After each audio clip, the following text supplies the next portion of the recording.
तो दोस्तों शुरू करते हैं आज की न्यूज। पहली खबर जो आ रही है वो है हमारे एक ऐसे वंदे भारत ट्रेन से रिलेटेड जो चलने वाली है श्रीनगर तक। तो आप जानते हो उधमपुर बारामूला श्रीनगर रेल लाइन जो है इसके ऊपर काम कंप्लीट हो गया है। इसके ऊपर मल्टीपल ट्रायल्स भी हमें देखने मिले, जिसके अंदर एक वंदे भारत ट्रेन भी थी। उम्मीद तो थी कि 26 जनवरी को ये ट्रेन शुरू होगी, लेकिन ऑब्वियसली कई टेक्निकलिटीज होती है, डॉक्यूमेंटेशन होते हैं, जिसकी वजह से ये लाइन खुल नहीं पाई। लेकिन अपडेट आ गई है 19 अप्रैल 2025 को देश के अंदर चलने वाली सबसे ज्यादा नॉर्दर्न मोस्ट रेलवे लोगों के लिए खुली हो जाएगी। यहाँ पर करेंटली ट्रेन सर्विसेज जो कश्मीर में चलती है वो बारामूला और सनगलदन के बीच में चलती है।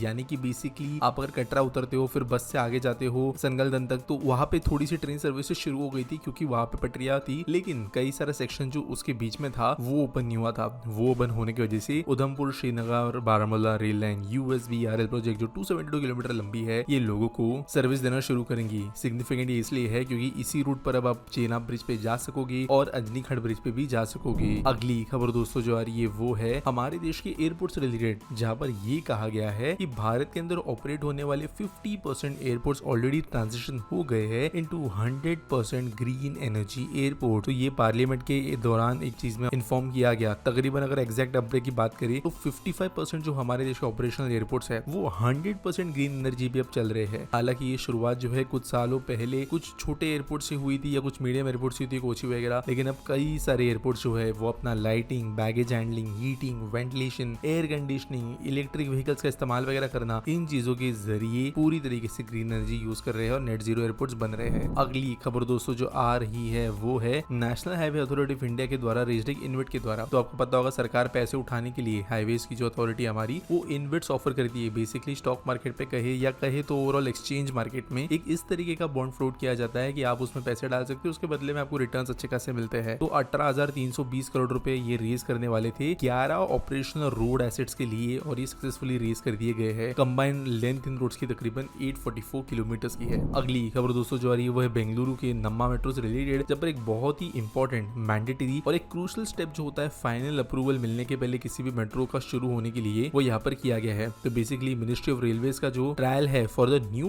ड्राइवरलेस स्टॉक, ये metro rail safety southern circle के द्वारा कंडक्ट किया गया है बेंगलुरु मेट्रो के येलो लाइन के ऊपर। तो दोस्तों चाइना से स्टॉक जो है ये कुछ महीनों पहले आया था, लाइन पे इसको लगाया गया, उसके बाद में काफी समय पे इसके ट्रायल चली। अब एकदम ही ज्यादा जो फाइनल वाले कुछ ट्रायल्स होते हैं वो चल रहे हैं। अगली खबर दोस्तों जा रही है वो जियो और बीपीए के जॉइंट वेंचर के बीच में रिलेटेड, जिन्होंने ये कहा है कि एडिशनल जो वो ईवी चार्जिंग स्टेशन लगा रहे हैं उनके पेट्रोल पंप्स पे, वहां पर वो बैटरी स्वैपिंग स्टेशन भी लगाने के हिसाब से काम कर रहे हैं। जहां पर इनका टारगेट ये है कि आने वाले 10 से 12 साल में 1 लाख चार्जिंग स्टेशन यहाँ पर होंगे और इसके अलावा बहुत सारे स्टेशन चार्जिंग के साथ साथ बैटरी शॉपिंग एनेबल्ड भी होंगे। इसके अलावा जीओपीवी का प्लान ये भी है कि 1000 रिटेल आउटलेट्स को कंप्रेस्ड बायोगैस बेचने के लिए भी बनाएं। आज के एसपीटी सोल के बारे में बात करें तो विजिटर्स पूछते हैं why Indian railway traction station so dirty. देखो अश्विनी वैष्णव जो है वो खुद आके तो यहाँ पे पान थूकते नहीं है या फिर कचरा करते नहीं है रेलवे ट्रैक के ऊपर। हमारे देश के अंदर अगर कभी कचरा को सड़कों पे देखता है तो वो प्योरली किसी ने वहां पे डाला है। और यहाँ पे ये कह देना कि वहां पे हमारे पास कचरे का डब्बे की फैसिलिटी नहीं थी, ये बिल्कुल भी लॉजिकल नहीं है। इनफैक्ट कचरे का डब्बा होना एक प्रिविलेज है। लोग जैसे जापान के बारे में बात करते हैं, वहां पे कचरे के डब्बे नहीं है। In fact one of the lowest dustbin density वाला वो देश है। वहां पर एक अंडरस्टैंडिंग है कि आपका कचरा आपका है, वो आप घर लेके जाके फेंकोगे, अगले जहाँ पे भी वहां पे एक डिस्पोजेबल साइट मिलेगी वहां पे फेंकोगे। हमारे देश के अंदर कचरे को साथ में लेकर चलना कहीं ना कहीं डब्बू भी है, ऑब्वियसली लोगों को आदत भी नहीं है। इसके अलावा थूकना, गंदगी फैलाना, लोग इसको हक समझते हैं और इसलिए रेलवे ट्रैक्स डर्टी होती है। इनफैक्ट अगर आप कई बड़े स्टेशन पे जाओ तो वहाँ पे